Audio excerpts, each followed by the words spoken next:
We are here at Ziro Music Festival, and right now I'm with Uday Benegal, the original rock star of the Indian rock scene. Guys, if you remember the name Rock Machine, the front band of Rock Machine is right here with me. Uday, so how has the journey from Rock Machine to Whirling Kalapas been like? Well, you forgot Indiscreet in between. Oh yeah, Indiscreet in between there, yeah. Yeah, well, it's the journey is going simultaneously between Indiscreet and Whirling Kalapas, because Indiscreet is also playing these days. We released a new album last year, and we're working on new stuff. So Whirling Kalapas is, well, it's an interesting journey because it's a completely different sound from Indiscreet. So this is a side project that Mahesh Tanaikar, who's with me in Indiscreet, he's the guitar player.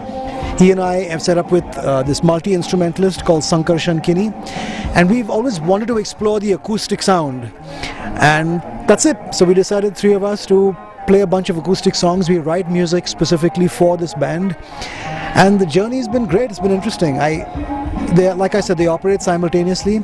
So on the one hand, I love getting up on stage and cranking it out loud with Indiscreet, which we still do.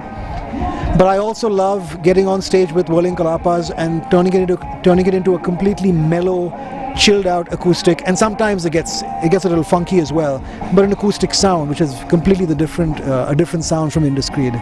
But yeah, I love it.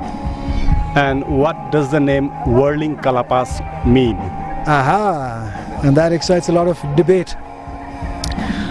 Whirling Kalapas, well, Kalapas is a term that apparently Buddha, when he was going through his process of meditation and realization, came to the understanding or the realization that through examining his own body, that all matter is composed of tiny, very, very tiny subatomic particles that are born and die immediately, instantaneously. So you and I right now are being regenerated millions of times, probably hundreds of millions of times every second, because those particles, no sooner are they born than they die, and then new particles form.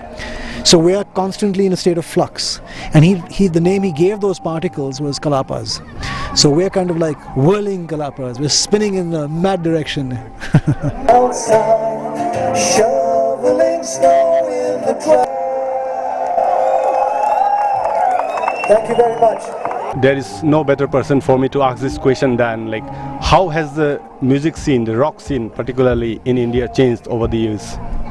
It's changed a lot, and I have to say that it's become a hell of a lot better than it used to be. It used to be fun. I mean, I enjoyed it. It's changed in many ways. At one time we had, this is not even when we started. When we started, there was nothing. There was no TV, there was no radio, nothing at all. And then when satellite TV came into Asia, and it brought music television to India, and music television became a great supporter of Indian bands, and we were very lucky to be in that roster of Indian bands that got a lot of exposure through it, MTV and Channel V. And then things changed, and then the late 90s, from the mid to the late 90s, everything changed. Everything went Bollywood and Hindi and stuff, and things seem to have been dying out. That's when I moved to New York. I got sick of the whole scene in India, and I moved to New York, and I lived there for 9 years. I moved back in 2008, and ever since I moved back, I've seen a completely new explosion of incredibly great talent in this country. And I can't tell you how happy I am to be a part of the scene, because it's very fertile. Look at this festival. There are so many bands. None of them sound like each other. They all sound like themselves. And this is the case across the country. There are new bands forming every day.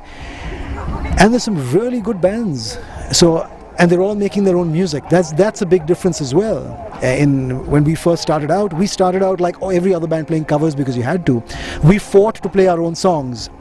And I think we played a fairly significant role in changing the mindset of the Indian audience towards accepting Indian bands that wrote their own songs, because we fought very hard to play our own, and we were sneaky as well. We'd slide them in between songs by Aerosmith and whoever else, and until they became songs that people in the audience would ask for. And I think that became part of the process of change in the Indian audience, that Indian bands can write their own songs. They can write good songs. The success of videos of ours like Top of the Rock and Pretty Child and Trapped, which are our songs and got a lot of exposure on satellite TV, that played a big role, because suddenly Indians were looking at an Indian band on TV and playing their own songs, and they were singing them along. So they'd come to our gigs and ask for them. So now, cut to so many years later, when I come back to India, bands are expected to write their own songs, and I'm really happy about that. I think it's the best thing that's happened to the Indian scene, the Indian non-Bollywood scene. And like again, you are again the right person for me to ask this question. What's your take on the music scene in the northeast of India? The Northeast has been a favorite region of ours right from when we started to visit.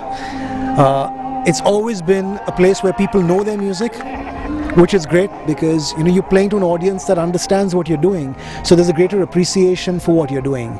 It's very common to see anyone in the Northeast pick up a guitar and play a song. That basic knowledge is there, which is great, which we love that. And very friendly people, and it's just such a beautiful part of the country. So we've always enjoyed coming to the Northeast. But I've never been to Arunachal Pradesh, and I can't tell you how happy I am to be here right now because I've been wanting to come here for many years. So when the Ziro Festival invited us to come and play, I called my manager and I said, there is no way that we are not going to play this gig. We have to play it because it's in Arunachal and I want to go to Arunachal. So my answer is yes, so you just make sure it happens. So yeah, the Northeast is it's very, very close to our heart, the entire Northeast.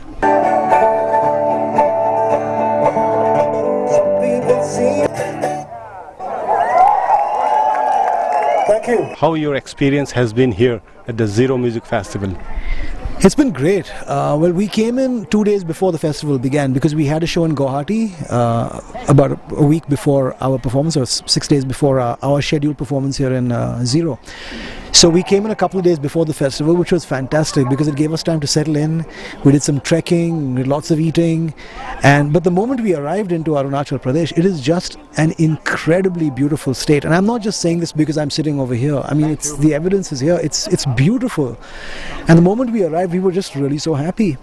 And the homestay that we are staying at, it's a really lovely place, a very lovely people, great food. I mean, there's absolutely nothing to complain about.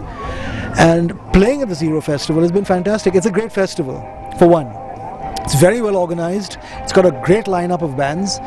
It's very fresh. It's very real.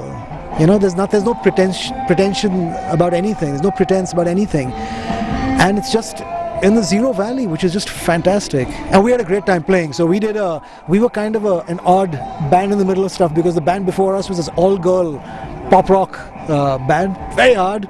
Then there was us, three of us with our acoustic instruments, and then after us was Passenger Revelator, very good band again, very high energy. So we were kind of the little punctuation mark in between. But the set went down really well. I was really happy. I didn't know, three guys with acoustic guitars, how's it going to turn out at a big festival? It went down really well. So yeah, we had a good time. And Uday, what has been your most memorable moment in your musical career so far?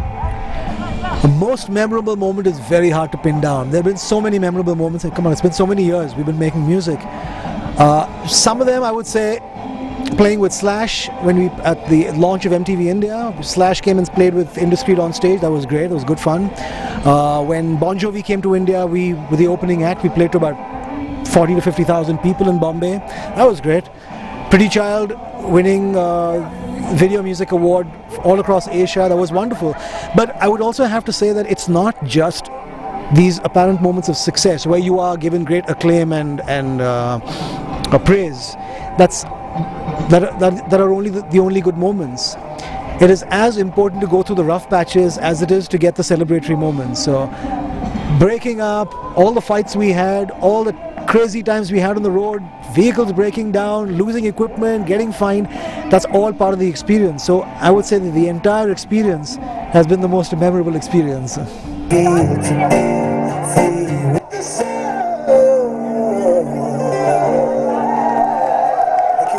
Uday, lastly, what would you say to young upcoming musicians and youths of the country?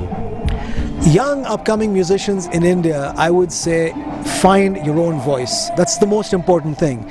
To be yourself, to be original, and to write and express what you truly believe from within is the way you will create great art. It doesn't matter if you can play technically great chops or you can't. If you're a great songwriter who doesn't have great proficiency with the guitar, it doesn't matter. Neither was Bob Dylan. He didn't play guitar particularly well. And you can say that about a number of great musicians, which is no excuse for not knowing your instrument. If you want to be a guitar player, learn your craft. but tap into the most important thing. And I'm still trying. It's still a journey for me. It's not like I found it. I'm still searching for my true voice, and it changes from time to time. But the most important thing is look within yourself, find who it is that you are from within, and use that, harness that, and express yourself in the most honest and unpretentious way. And then your music will just go where it needs to go.